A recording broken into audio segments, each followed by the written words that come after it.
Hello, I'm Joe Kampmeyer, and today I'm going to teach you how to use your brand new smartboard. So, as you can see, I have our smartboard in presentation mode right now, so all I should have to do to go to the next slide is click, and it'll bring us onto our next slide in Google Slides. The smartboard has an always ready display, so all you have to do to use this thing is walk up to it and press your power button. It'll be ready to go right off the bat with no computer hooked up to it at all. They all have built-in computers. Realistically, you could leave your teacher computer at home all day and not miss it at all with one of these. First of all, I'll talk about whiteboard mode. I'll show you how to bring up whiteboard mode, write, draw, and erase, import images. There's a lot of screens, and we can even save the screens for later. So the first thing I'm going to do to get out of this Google slide is I'll press the home button down here. And to start up your whiteboard, you just hit whiteboard. There's a lot of different backgrounds you can choose from on this toolbar down here. You can have these bricks, kind of different graphs, line plots and things like that, notebook paper, and a black or a white background. To write, you just pick up the pen and you can get started writing. It'll give you a very basic pencil, or you can do a highlighter mode where you can highlight different parts. This works really well on web pages. Or you can pick your pencil, pick your thickness, and change to any color you'd like. If you hit down here, it'll bring up a whole color wheel so you can write in 1,000 different colors and have a lot of different information written different ways. Another cool feature is adding online content. If you click this little picture with the plus here, you can search online for different things. Like if I wanted to say, have a cartoon frog to show my class, I can pop in cartoon frog right here and drag him right over, and he'll be imported right onto the whiteboard screen. Another cool thing is if I go to videos, and I use a lot of Khan Academy in my classroom, so I'll say Khan Academy Edition. It'll pull this edition intro straight onto your whiteboard from YouTube and play without any of the extra ads or anything like that. It'll just be the content of the video from YouTube. So it's really easy if maybe you have younger students and you don't want them to see all the ads or look through all the history or anything like that. You can have your video built into your presentation that you're showing the class right there. Especially if you are teaching addition or something like that. You can bring your video out and kind of have it going and pause it and play it and work out whatever Sal Khan is doing on your board. There's different manipulatives. There's a timer, ruler, protractor, spinner, dice, clock, and if you go down to this plus down here, there's an even wider range of stuff. There's a giant list of graphic organizers, Venn diagrams, different tables, story maps, which usually take a lot of time, but on here you can have really customizable ones on your screen whenever you want it.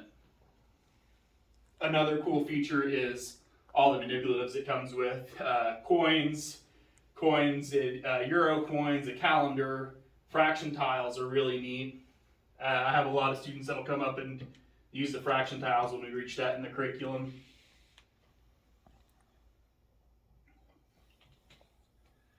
And all these screens will save for later, and you can switch back and forth between screens with these arrows right here. So it'll have everything we've done so far. It's got our frog cartoon, our Khan Academy, our fraction tiles. There should be a second one there too. And our brainstorming writing. So that's kind of the basic features of the whiteboard. There is one more thing. If you're one-to-one in your school, you can have this shouted out, and it's an app you can get on your Chromebook, and it'll hook up here, it'll give a class code, and they can type in things, and it'll scroll across the board as they type them. So you could ask and answer, what's 10 times 5, and have all your students typing, and their answers will pop up on the board. Any questions about the whiteboard part? One thing that I was a little bit slow to pick up on is actually just going from one of the older smart boards to these is writing's pretty easy, but the older ones had an eraser, and you circle the whole thing and tap it and all erase. This one you just use your hand. And these have like 40 different touch points, so you could have 2 kids, 3 kids, 4 kids up here doing math races at the same time, both using different pins and things like that. So to get back to my presentation, I'll go to home. And it's all of your recent tabs are saved right here. So my smartboard presentation's right there. Screen share and connect a computer. So if I get back out of here, you can screen share from 4 devices at once remotely. It kind of depends on your internet connection and how good the Wi-Fi is in your section of the building. Sometimes it can be a little hard and we'll disconnect and things like that. But an iPad, Chromebook, I've screen shared my phone when I've been reading books on my phone, different things like that, so the kids can see the whole novel or whatever you're working on. You can also have students stream their Chromebooks up to the screen so you can show the whole class how they're doing an IXL module or something like that. There's a lot of different inputs on these besides using screen share. You can direct connect, also up to 4 different screens, and you can have them all hooked up at the same time. So if I had my Elmo or my visualizer and my computer and my webcam, I can have 3 different inputs going all at once and switch back and forth between them easily just by tapping which one I want to use.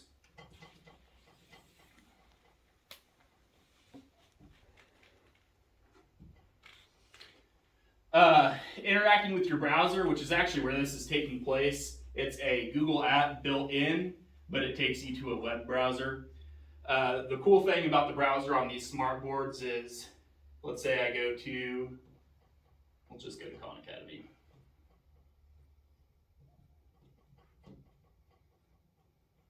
If I go to Khan Academy, and anything for that matter, any website, Newsela,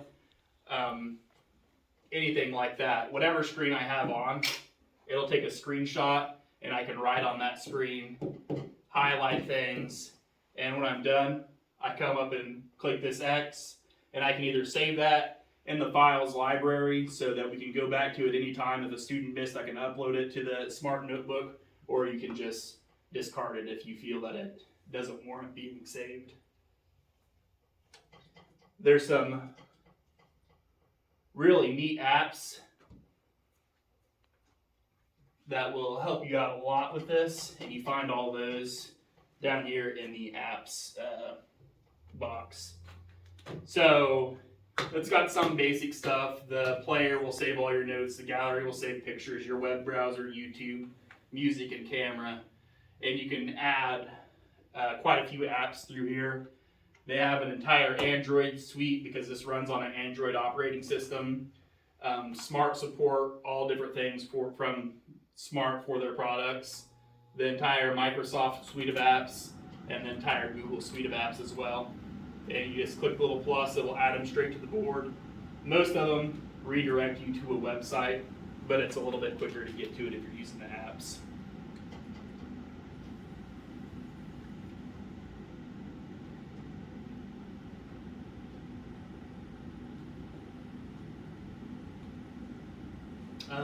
Classroom Screen app. That was one more thing I wanted to show you. This is one of my favorite apps. I usually always have it up in the classroom.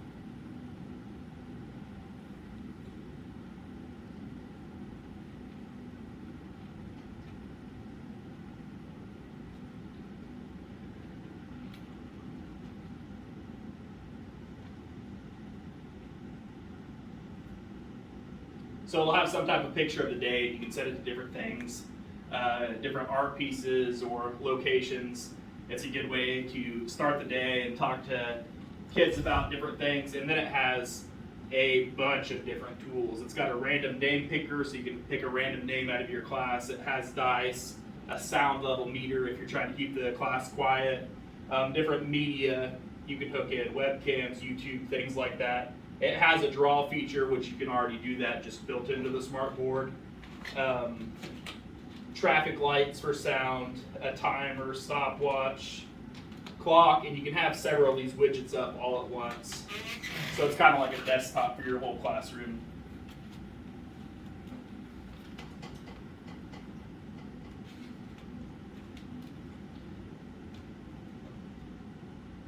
Anything you do in Android, Google, or Microsoft is also uploadable via USB. So if you have a PowerPoint or a doc saved on a USB or want your students to do that, instead of them having to hook their Chromebooks up, they can pull out that little USB drive, hook it straight into the front, and it'll pop up whatever presentation or whatever they would like to work on. Anything else you wanted to see?